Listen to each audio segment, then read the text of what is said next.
So this is the self-development with tactics book.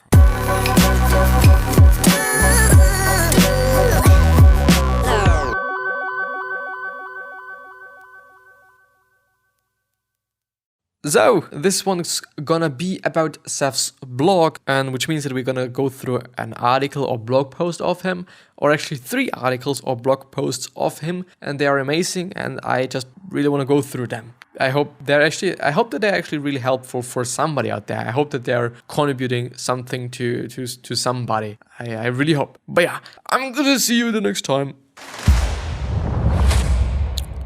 And with that being said, hello and welcome back to the next episode of the Self-Development with Tactics podcast. I'm your host, Christopher Walch, and I'm 19, which is actually, to be quite frank, this has been like the quote-unquote intro to the podcast for maybe half a year or something. Hello, I'm Christopher Walch. I'm 19 years old and I'm a graphic designer, and I'm really just passionate about talking about something, at least most often. On some days it doesn't really feel that good if I'm recording. On some days, and it is most often about the talking part, if I'm not able to talk, which is sometimes the case, and I don't know why it is the case. I do think something is correlated, or it is somehow correlated to not sleeping enough. Because if I'm sleeping enough, I tend to be a little bit better, at least this is what I feel. And also if I have been in a weekend, I would say, because when I'm coming home from school, most of them actually doing pretty great, at talking. And I don't actually know why. Maybe it's just because I'm talking in German the whole day long, which actually sounds a bit like some sort of a negative point. Like I'm talking German the whole day long, and now I have to talk in English. But I don't know what is the case. I don't know why it is the case. I don't even know what the case is. But yeah, there's a few things that I'm willing to talk about before I even go through the episode. The first one is the podcast/YouTube video. If you are on either of those things, please be aware that you can also be on the other thing. I don't want to say opposite because it is not, but you can be on the other thing. So if you are on the YouTube video, please, if you want to, go to the podcast, because it is in the description. You can just go there. It might be more effective. It might be just better for you, but also vice versa. If you are on a podcast and you feel like, well, having the video would actually be something that's quite amazing, then please also check out the first link or the second link, in the description. The second thing is the notes. If you're just basically willing to have a summary of everything that I'm going to go through today, quite everything, so at least the articles that I'm going to read, then please check out the notes section and please download the 3 PDF. You can just read it and print it and do whatever with it. Last one is for personalization opportunities. If you are just willing to add some background music to the whole experience, so basically personalizing the whole experience of the video and or podcast, then please check out the 3rd or 4th link, 3rd section. So let's actually go through the amazing article. I, by the way, actually like the site pretty much from a design point of view, or from design perspective on, but also in terms of like how it is structured. Like I think it is a really great structure. You can find everything you might be willing to find really easily and quickly, and everything is there, and everything is good, and everything is just top notch. Heads up to Seth Godin and the team, actually, because I don't know if he's actually, I do think that he's actually a pretty arty guy, because he's often also on a podcast talking about art history and things from art history. For example, Marcel Duchamp, who has been like the first person, even though like people think that it might have been like somebody else, it might have been a woman that actually did this so-called ready-made, which is in the end, ready-made is something that is ready-made or already made, but you decide to just put it into another context. So one of the most famous ready-mades is the one from Duchamp, Marcel Duchamp, and it is actually a urinal that is in a museum then. He just put this urinal into the museum and also signed it, but I think he didn't sign it with his name, but with another name and maybe even a date. I'm not quite sure, but you can just Google it. And then it is an art piece. But it is not really the case that whatever you're just putting into a museum, whatever you're just putting into an art museum, in a gallery, whatever, is not directly art. Because the thing is, art is quite narrow. At least this is what I've learned in art history as well. When something is art, it has no purpose. Art does not have a purpose. You know, when it looks good and it is just there to decorate your room, it has a purpose and therefore not really art. Even though you might also be like, well, the picture that I'm having hanging around in my room is just beautiful art and whatnot. But it kind of is not. You know, it is a really strange definition, and it is also a really difficult definition to find and also just come up with because, yeah, you know, it is something that's just pretty philosophical, to be honest. One of the other ready-mades is actually by, I think, Andy Warhol, who is a pretty, if you don't know about him, who is a pretty known pop artist. And I think the ready-made it's been out of wood as far as I know, or out of metal. I think they're called tinker boxes or something. I think it's been like some washing machine thing, you know, something that you put into your washing machine to wash your clothes with. I don't know what it is called. Is it like detergent, something like that? I don't know. The thing is, it is also ready-made, even though it is not already made, but it is somehow a ready-made, you know. But it also just is, or leads to thinking like, is this art? Because it is just a tinker box, just because it's just something that you could also be buying. It just looks the exact same way, but it is another material. So yeah, I know, yeah, it is a difficult question, difficult one, but we're gonna read. But I think I'm gonna start with the last one, and then I'm gonna go up to the first one, which is gonna be like the least important to the most important, I'd say, it's at least. Cars, houses, and TVs. Compare 1960 to today. Cars are a bit faster, a bit safer, higher in quality, and a lot more expensive. Houses are much bigger, a bit more efficient, and enormously more expensive. TVs, on the other hand, are dramatically bigger, dramatically more efficient, dramatically more powerful, and significantly more reliable and way cheaper. For $300 you can buy a 49-inch TV, which is actually the case, and it is also surprising me, by the way, that would have cost $1 million in 1960. So what happened?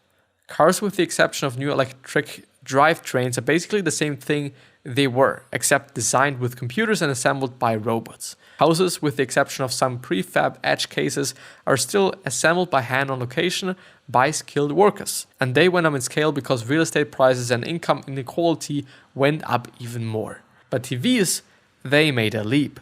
A leap from analog to digital, a leap from tubes to solid state. Moore's law is at work at televisions, but it has been largely shut out of the two largest purchases most people make. When you see computers and networks show up in an industry, it is easy to predict what will happen next. When you see computers and networks show up in an industry, it is easy to predict what will happen next, because TVs, they made a leap.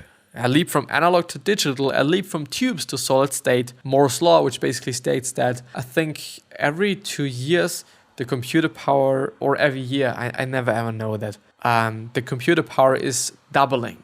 Is at work on our television, on your television, but it has been largely shut out of the two largest purchases most people make. So I don't know, unfortunately, I don't get the last one, which is when you see computers and networks show up in an industry, it is easy to predict what will happen next, because I don't know what is going to happen next. The next one is luck on demand. Alice, not an option. Luck over time is inevitable, though.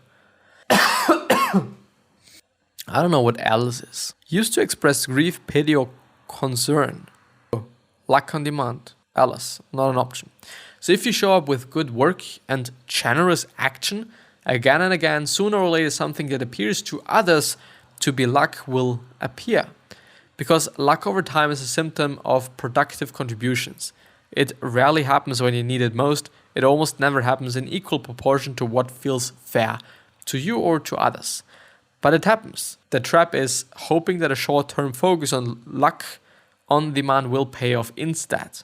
The trap is hoping that a short-term focus on luck, don't focus on luck, I guess, you know. I think there's, which is basically what he's saying, I know.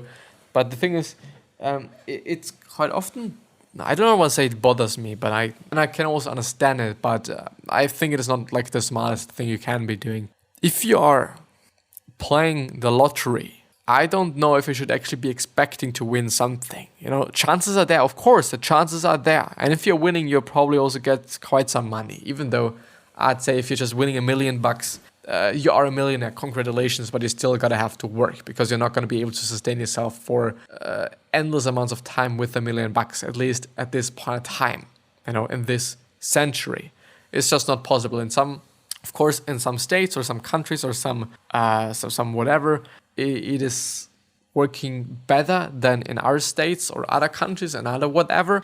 But in general, you're not going to be able to sustain yourself your whole life long. It also depends on how old you are. Of course, you're probably going to be able to sustain yourself for a year or something. It's obviously also depends on what lifestyle you're having. If you're just, I don't know, paying for a lot of dumb shit, then of course it's not going to be lasting that long as it would be just kind of frugal with the $1 million. But, well, as I said, I can understand it. I can understand why people are playing the lottery. But the thing is, the amount of money that you are probably wasting is just quite high. And it is quite it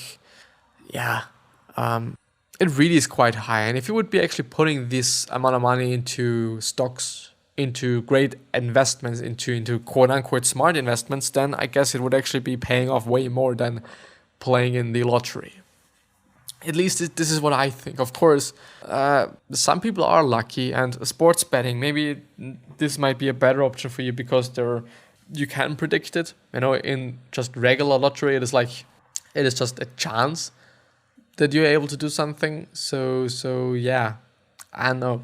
Shout out to all the people that are playing in the lottery. I don't know. I think it is even quite expensive, at least in Austria. It really is. If you just wanna quote unquote maximize the probability of winning, then I don't know. You gotta have to pay like $100 or something, or $50. So some kind of that amount of just money.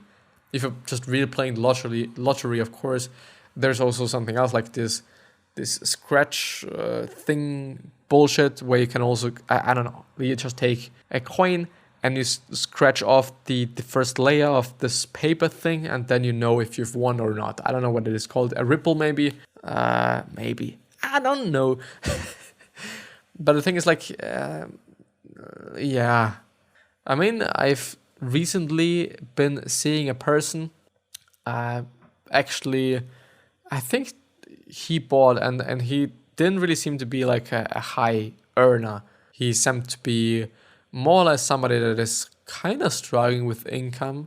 I don't know if I can actually say that only by just having a look at somebody, and I shouldn't maybe even, but it kind of looked that way also because it was wearing working clothes, and it was like this reflective orange jacket or trousers, I don't know, pants, and I think he bought like just 10 of these ripples or riffles or referrals, something like that. I don't know. And I thought well, I don't know. It's probably, I think, $10.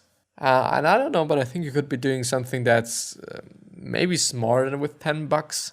Yeah, I don't know. Some people are gonna be lucky, and well, it depends. It just depends. I do not even want to tell you what you should be doing or whatnot. So the last one is something that's quite also of an important thing, and also of a pretty interesting thing, in search of reciprocity. And I don't even know what reciprocity is. The practice of exchanging things with others for mutual benefit.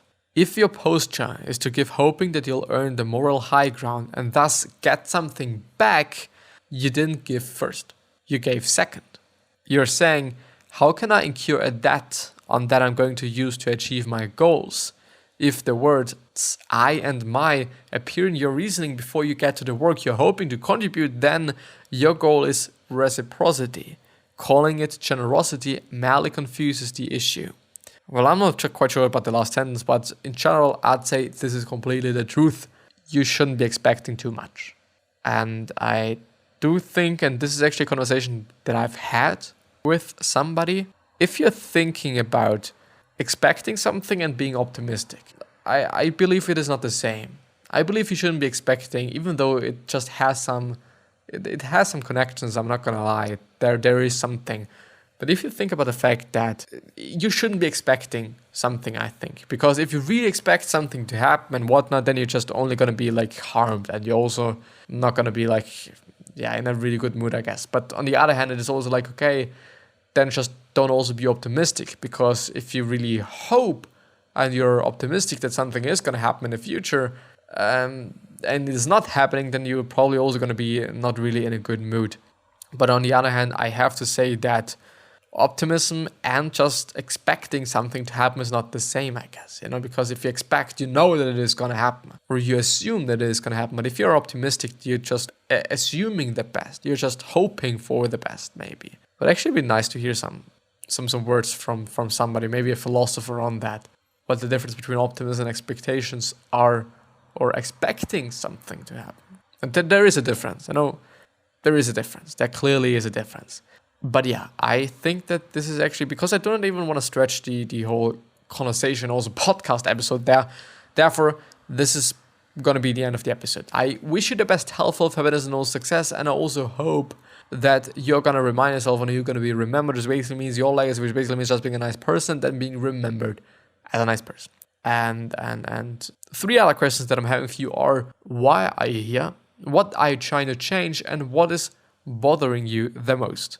These 3 questions are hopefully going to show you your purpose and maybe even a business idea. So yeah, I'm hopefully going to see you the next time. So please consider subscribing to the podcast and maybe the YouTube channel as well. And yeah, I'm hopefully going to see you the next time. I at least hope. Bye.